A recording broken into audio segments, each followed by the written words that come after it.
Na karibu kwa mara nyingine tena mtazamaji wa The World News katika kipindi hiki cha ulimwengu wa siasa. Mimi ni Adam Hussein, lakini bado tunatazama vita katika Mashariki ya Kati kati ya Marekani na Iran.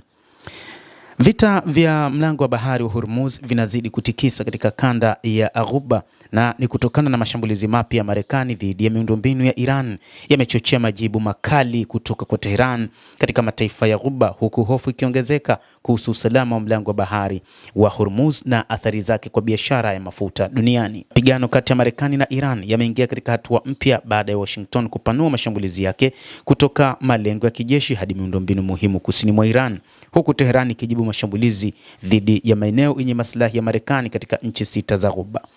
Hali hiyo imezidisha hofu kuhusu usalama wa mlango wa bahari wa Hormuz, njia muhimu inayopitisha takribani theluthi moja ya mafuta yanayosafirishwa kwa njia ya bahari duniani. Vyombo vya habari vya serikali ya Iran vimeripoti kuwa mashambulizi ya Marekani yamelenga madaraja matano, njia ya reli, uwanja wa ndege wa Iran Shahar na miundombinu mingine ya usafiri katika mikoa ya kusini na kusini mashariki mwa nchi. Televisheni ya serikali ilisema pia kuwa kituo muhimu cha reli cha Bandar Abbas kilikuwa miongoni mwa maeneo yaliyoshambuliwa. Kwa mujibu wa taarifa hiyo, kituo hicho kinaunganisha njia za reli za abiria na mizigo kuelekea bandari ya Shahid Rajai na bandari ya Bandar Abbas, ambazo zote ni muhimu kwa shughuli za biashara na usafirishaji katika Ghuba. Wakati huo, Wizara ya Afya ya Iran imesema watu wasiopungua 38 wameuawa na zaidi ya 400 wamejeruhiwa katika mashambulizi ya Marekani tangu Juni 22. Vyombo vya habari vya Iran vimeripoti kuwa mashambulizi ya Ijumaa pekee yamesababisha vifo vya watu 8 na wengine 20 kujeruhiwa. Iran nayo inaendelea kujibu mapigo dhidi ya maeneo yanayohusishwa na Marekani katika mataifa ya Ghuba. Jeshi la Walinzi wa Mapinduzi ya Kiislamu IRGC limesema limelenga mifumo ya rada ya Marekani huko Qatar pamoja na ndege za kijeshi zisizokuwa na rubani huko Jordan, likisema hatua hiyo imelenga kumwadhibu mvamizi. Mataifa mengine ambayo ni Qatar, Bahrain na Kuwait yamesema yalifanikiwa kudungua baadhi ya makombora na ndege zisizokuwa na rubani zilizolenga maeneo yao ya kijeshi. Kwa maana hiyo, nchi hizi zimeonyesha kwamba baadhi ya mashambulizi ya Iran yanakumba maeneo ya kijeshi ambayo sio ya Marekani bali ni ya mataifa yao. Nchini Kuwait, mamlaka zimesema shambulizi liliharibu kituo cha kuzalisha umeme na kusafisha maji ya baharini, huku jeshi likithibitisha kuwa wanajeshi kadhaa wamejeruhiwa baada ya ndege isiyokuwa na rubani kushambulia vituo vya kijeshi. Iran imedai kuharibu vituo viwili vya rada za Marekani nchini Oman vinavyotumika kufuatilia shughuli za baharini na anga, madai ambayo hajathibitishwa na Marekani. Tehran imetangaza vita itaendelea. Katika sala ya Ijumaa mjini Tehran, mhubiri Haj Ali Akbar amesema Iran itaendelea kulipa kisasi hadi Marekani iondoe uwepo wake wa kijeshi katika eneo hilo.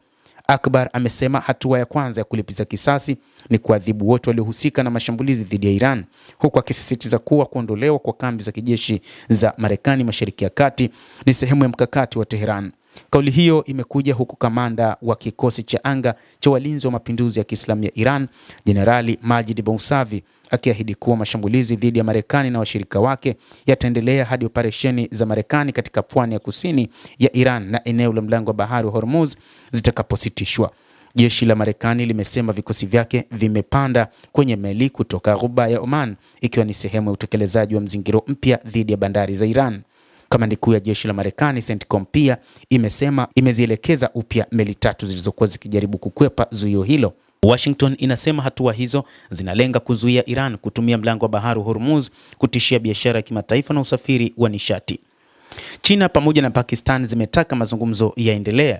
Huku mapigano yakiendelea, mawaziri wa mambo ya nje wa China pamoja na Pakistan wamekutana huko Shanghai na kutoa wito kwa Marekani na Iran kusitisha mapigano na kurejea kwenye meza ya mazungumzo. Mataifa hayo yameonya kuwa kuendelea kwa vita kunaweza kuhatarisha usalama wa eneo lote la Ghuba pamoja na uchumi wa dunia unaotegemea usafirishaji wa mafuta kupitia mlango wa Hormuz. Mnamo Februari 28, Marekani na Israel zilianzisha mashambulizi dhidi ya Iran, mashambulizi yaliyomuua kiongozi mkuu Ayatollah Ali Khamenei. Iran ilijaribu kuzuia kwa kiasi kikubwa usafirishaji kupitia mlango wa bahari Hormuz na kusababisha bei ya mafuta kupanda duniani. Endelea kutufuatilia mtazamaji, lakini nikusihi usisahau kulike, usisahau kucomment, kadhalika kusubscribe channel yetu hii ili upate habari hizi kwa mapana kupitia The World News. Naitwa Adam Hussein, endelea